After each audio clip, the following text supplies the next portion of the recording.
Nigel de Jong reveals the number one contender to replace Pep Guardiola as Manchester City manager. Nigel de Jong believes Crystal Palace boss Patrick Vieira is the leading candidate to succeed Pep Guardiola at Manchester City. Guardiola has led City to unprecedented success since his arrival at the Etihad in 2016, guiding the club to 3 Premier League titles and 5 domestic cups in that time. The former Barcelona and Bayern Munich boss is contracted to City until 2023, but has suggested he could leave the club when that deal expires.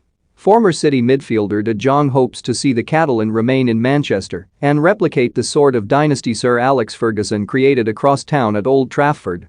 But when Guardiola does eventually leave, the Dutchman believes former Arsenal captain Vieira, who finished his playing days and began his coaching career at City, will be the club's prime target. "I don't really like talking about coaches being linked with other jobs when they're already at clubs or the current coach is still there, especially in the case of Pep Guardiola and Manchester City," De Jong told Ladbrokes. "If I'm being really honest and looking at things as a fan who loves City dearly, I'd love to see Guardiola in charge for another 5 to 10 years. I want him to have a similar spell to what Sir Alex Ferguson had at Manchester United to really amplify his DNA into the club."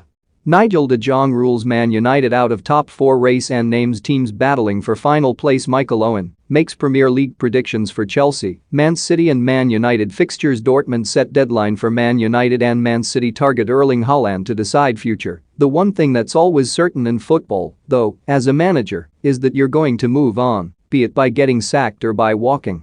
Patrick Vieira is always going to be a name that's linked with the City job because of the relationship he has with the club. It's the same with Arsenal whenever Mikel Arteta moves on. There are always going to be rumors flying around, and they're based on the fact that he's a leading figure, he led by example as a player, and it looks like he does the same as a coach. The transition from player to coach is so different, but Patrick has so far enjoyed great success with Crystal Palace. He's a number one contender for the Manchester City job for sure." More, this is the reality. Thomas Tuchel explains why Chelsea can't compete with title rivals Man City or Liverpool. More, one of the top teams right now. Pep Guardiola heaps praise on Mikel Arteta's Arsenal after Manchester City win again. For